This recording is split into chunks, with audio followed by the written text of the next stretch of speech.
Tulungan niyo ako.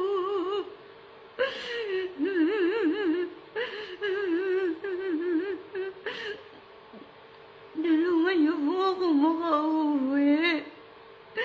Gusto ko na po makauwi. Ayoko pong mamatay dito.